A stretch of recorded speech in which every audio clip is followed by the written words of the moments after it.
What's up, what's up, what's up, what's up? What's up, y'all? Welcome back to another ASMR in the car video. As you can see, we're back in the church parking lot.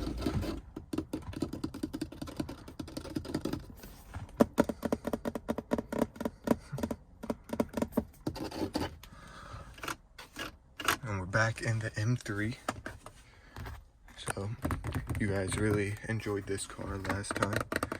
So, as usual, we're going to be doing interior first for about 4-5 minutes. Then we're going to be heading out, doing some exterior, showing the car a little bit for anyone that's new.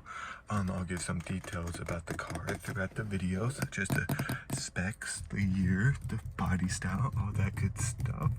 And then at the end, I think with ample warning, I will start it up and maybe rev it a few times for y'all. It's not loud. You know, it's a decent sounding car. It's a stock exhaust, so it's, you know, it's not going to be anything crazy, but a few of you wanted to hear the car, so I thought that could be fun maybe at the very end of the video when I give ample warning, just in case anyone's got their headphones in or anything like that. This is a 1998 M3, as you can see the M right there. This is not my car. I do not own this car. I do not own the title to this car.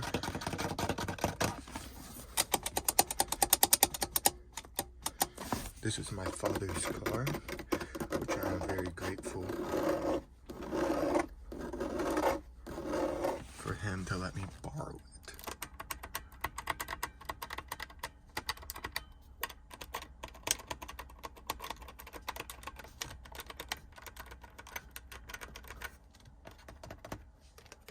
Yo, when I first started driving this in the winter, I did not know about this dial. So I want to explain this real quick because it's a little bit confusing. But this right here is how you control the temperature. Obviously red, and the up arrow is for heat, and then this is for air conditioning, you know, and then obviously the fan speed. So you would think you would put it on heat and the hot air would start blowing out the top vents, but that's actually not how it works. When you put it on heat, only hot air blows out at the bottom vents.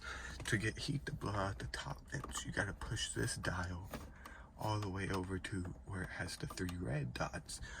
Otherwise, this top up here will be blowing out cold air while your feet can have hot air. So you can control if you want hot air on your feet and cold air on your face, or vice versa.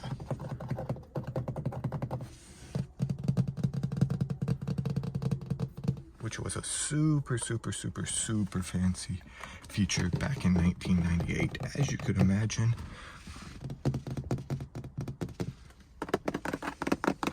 This car is just super clean. It's a joy to drive. It handles good. It's got a decent amount of power for what it is. It's not like a super like crazy high horsepower car.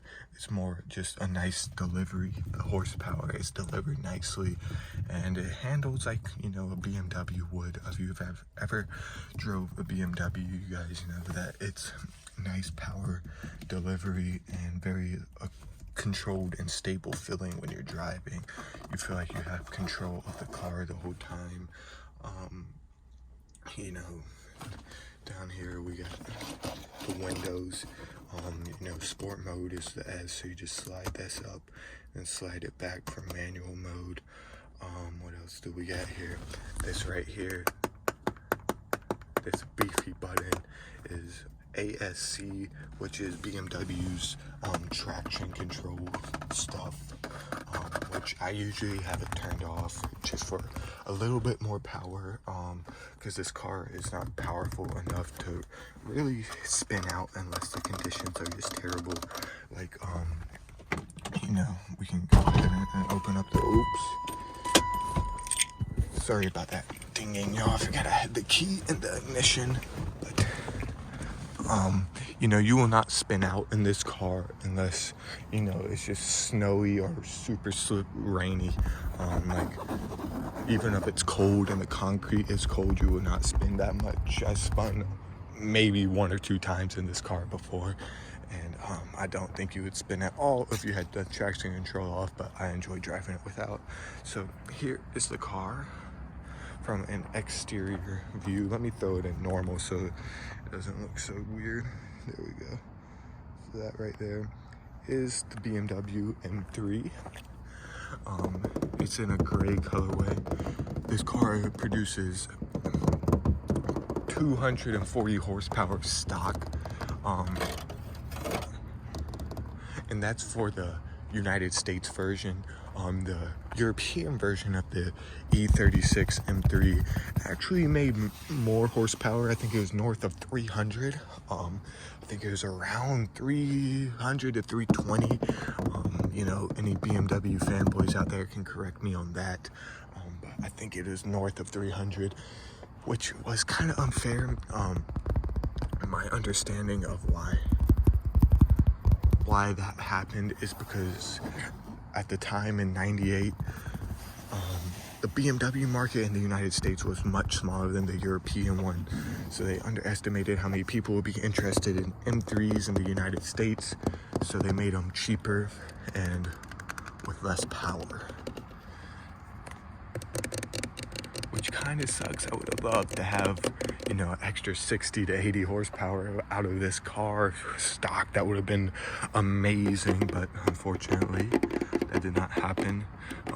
And ever since, you know, all the cars have been the same, whether it's a European version or an American version, because this car actually sold very well in the United States. I love this little flare right here. I think that looks super nice. You can see the M badging right here. I think it's in a couple locations. You got the M badging there, and then obviously you got the M badging on the rear back here. I know every time somebody always says, "Don't show your license plate." I'm not too concerned about it. You know, I'm a smaller channel to start with, and if you look up license plate information, all you can see is who the car is registered to, and it's my father.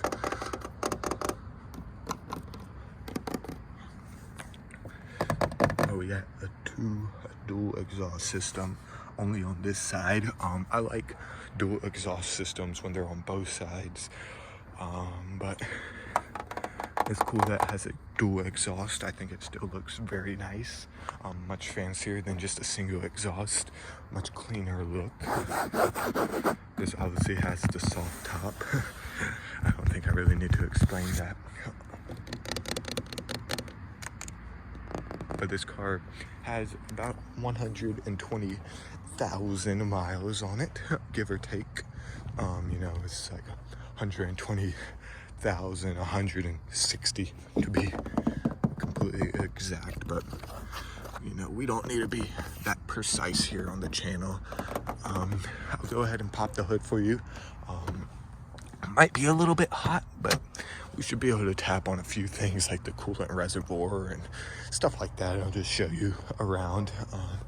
So the levers over here, kind of to the right a little bit on this car, but as you can see, this is the engine. It's an inline 6. As you can see, BMW M Power right there. So this is your washer fluid. It's actually kind of I think that's just a seam. I thought it might have been cracked, but you know, you got your coolant here. Battery stuff is over here. Your battery's actually in your trunk on this car. This is just for if you need a jump right there, but you actually got to go to the rear, and it's under a panel back there in the rear, just so they could fit everything up here better. You know, they didn't have room for the battery, and you know, obviously dipstick back there, and all the way down there. You can't even see. Let me zoom in. Okay, that's like the worst picture ever, but your power steering is down there. It's super clean. All the plastic is still nice. It's not faded. It's been taken care of very well, so it still looks nice.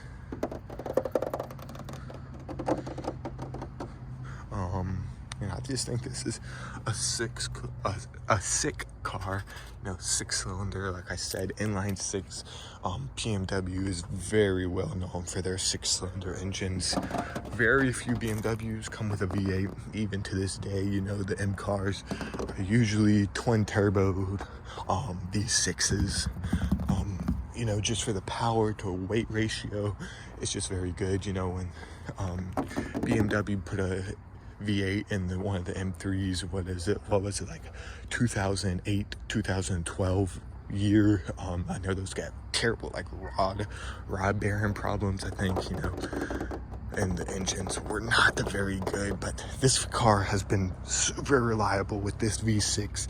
Starts every time you crank it. There's never been a time where I even imagined this car stranded me, which is beautiful. Never had any problems. Only maintenance stuff that this car has had done was new front suspension, because that was shot. But other than that, it's had really no mechanical failures, which is super nice. Yeah. Chopper overhead. But I'm gonna go ahead and close this hood. So a little bit of a loud warning here. Okay. And one time I didn't close it hard enough, and I started driving and my hood was kind of moving around a little bit. But I'll go ahead and set y'all under the exhaust here. This is your ample warning to go ahead and turn your volume down if you want to. But I'll go ahead and crank it up and let you guys hear the stock exhaust system on this E36 M3. So I'll go ahead and place you on the floor here.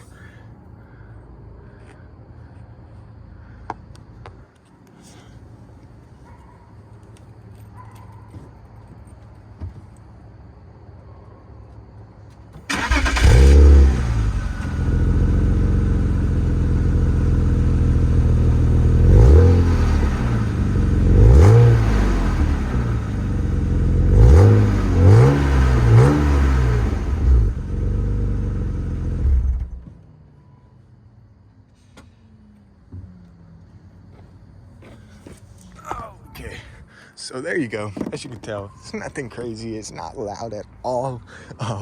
Everything's stock on it, which I'm fine with it. My dad likes to keep it stock. I would be okay if we put a little bit of a better sounding exhaust on there, but sounds okay for what it is. I mean, it's 240 horsepower. Obviously, it's not going to be screaming at you, but sounds okay for what it is. But I hope you guys enjoyed this overview and me geeking out a little bit about this car. I'm a kind of car person. I wouldn't say I'm the biggest car person ever, but I enjoy numbers and stuff. So I hope you enjoyed me sharing my knowledge of what I know about this E36 M3. If you want to see more videos on it, I always can do that for you, But yeah, y'all, I hope you enjoyed this video. If you did, make sure to give me a like, a subscribe, and yeah, till the next time, peace out, y'all.